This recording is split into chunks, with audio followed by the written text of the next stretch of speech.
இன்றைக்கி வந்து நம்ம கேல் பக்கோடா பண்ண போகிறோம். இது ஒரு கீரை வகை. இதை யூஸ் பண்ணி நம்ம வந்து பக்கோடா நல்ல டேஸ்ட்டாக ஒரு பக்கோடா பண்ண போகிறோம். இந்த கீரை வந்து ரொம்பவே டேஸ்ட்டாக இருக்குங்க. நீங்களும் வந்து இது எங்கே கிடைச்சாலும் வந்து நீங்கள் உடனே வந்து நீங்கள் வாங்கி நீங்கள் குக் பண்ணி பாருங்கள். நிறைய டிஷ்ஷஸ் பண்ணலாம். கேளில் வந்து நிறையா பெனிஃபிட்ஸ் இருக்குது. இதில் நிறைய நியூட்ரியன்ஸ், விட்டமின்ஸ் எல்லாம் இருக்குது.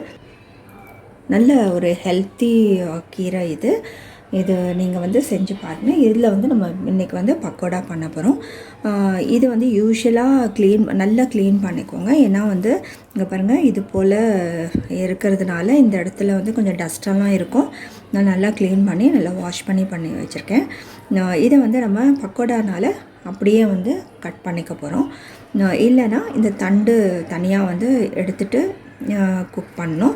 பட் இப்போ வந்து பக்கோடாவுக்கு வந்து நம்ம அப்படியே வந்து நம்ம சாப் பண்ணிக்கலாம்.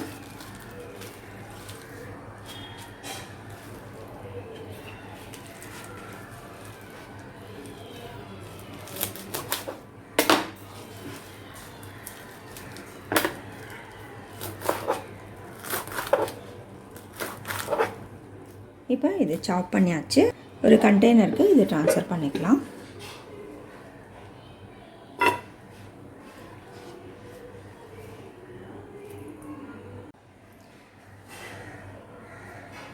இப்போ பக்கோடா செய்கிறதுக்கு கடலை மாவு ஒரு கப் எடுத்திருக்கேன்.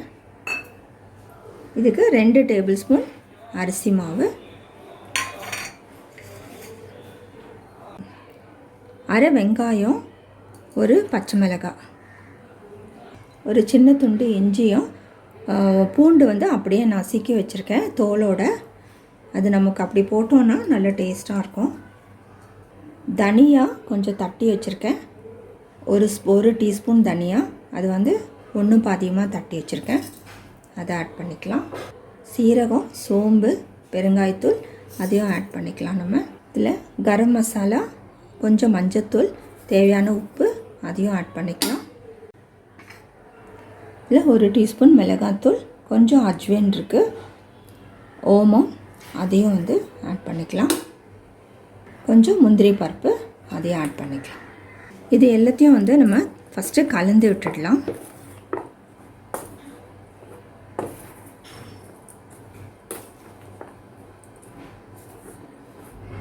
இதை கொஞ்சம் வந்து கையில் நம்ம நல்லா பிசைஞ்சு விட்டுடலாம்.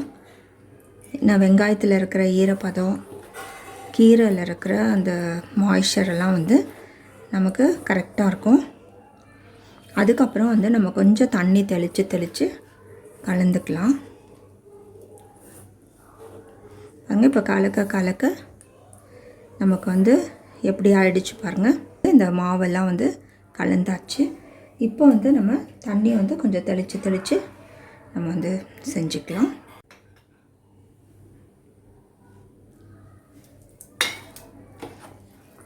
இப்போ வந்து நம்ம கொஞ்சம் தண்ணி கலந்து வந்து கொஞ்சம் கெட்டியாக வந்து நம்ம பிசைஞ்சிக்கலாம். கொஞ்சம் போட்டுக்கலாம்.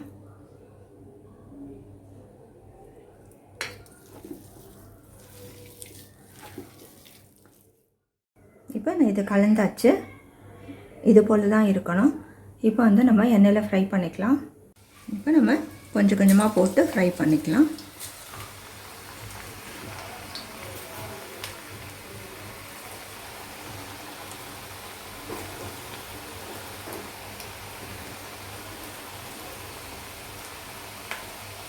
எல்லா சைடும் வந்து கோல்டன் ப்ரௌன் ஆகிற வரைக்கும் வேக வச்சு நம்ம எடுத்துடலாம். இப்போ நம்ம நல்லா வெந்துருச்சு, நம்ம எடுத்துடலாம்.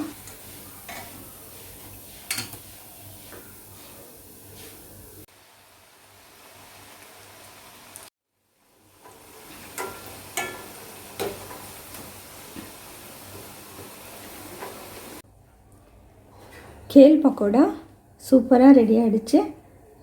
ரொம்பவே டேஸ்ட்டாக இருக்குது. நீங்களும் வந்து செஞ்சு பாருங்கள். நல்ல ஒரு ஹெல்த்தியான ரெசிபி.